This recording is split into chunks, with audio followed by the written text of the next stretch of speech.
Lee Priest says Nick Walker's varicose veins could hold him back at 2025 Pittsburgh Pro. Talks Akim Williams' chances at Arnold Classic. Priest analyzed the 2025 Pittsburgh Pro frontrunners and explained why he believes Akim Williams could upset some favorites at the Arnold Classic. The 2025 bodybuilding season is here, prompting Lee Priest to assess the lineups of two of the IFBB Pro League's most important shows. On January 8, 2025, Priest discussed if Nick Walker's varicose veins could hold him back against Martin Fitzwater and vitally good Vito Yagalnikov at the 2025 Pittsburgh Pro.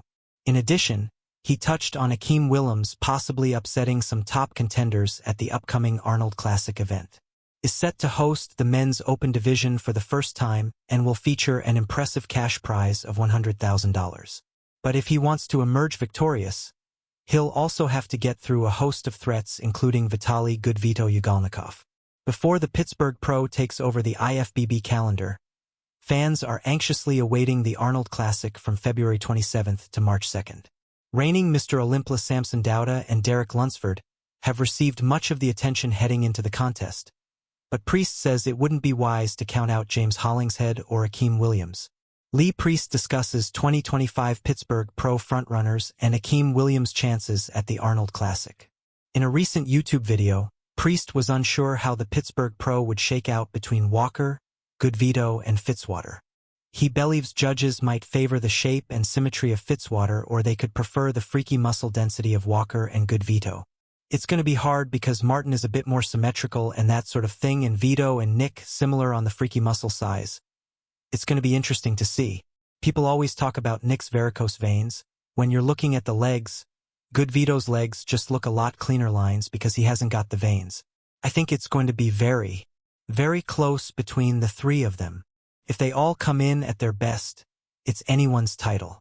If they're all at their best, I wouldn't like to be judging it. So who knows? Maybe they are like Nick and Vito are the same, maybe they are 1 and 2, but you know what, Martin is different and we like shape, so he's first and one of the other two is going to be second and third. It's going to be very, very interesting. I'm sure they are going to be put through their paces very hard if they are all in their best condition, explains Priest. Given Akim Williams' track record of improvements, Priest refused to count him out at the Arnold Classic, even against the likes of Lunsford. He believes if Lunsford is comparable to what he brought at Olympia, Williams could push or even defeat him. The last time we saw Akim, I think that was his all-time best.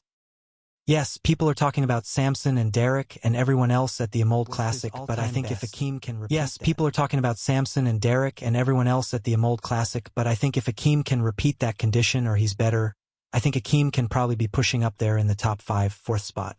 If any one of those guys, if Derek was to bring that similar shape he was at the Olympia, I think Akim could look better than him and maybe push him out. So it's going to be very interesting come the Arnold Classic too, Lee Priest shared. Lee Priest isn't the only voice of bodybuilding questioning how well Walker will perform in Pittsburgh. Bodybuilding coach Chris Aceto believes the mutant will have his hands full with Good Vilo when they meet on May 10th.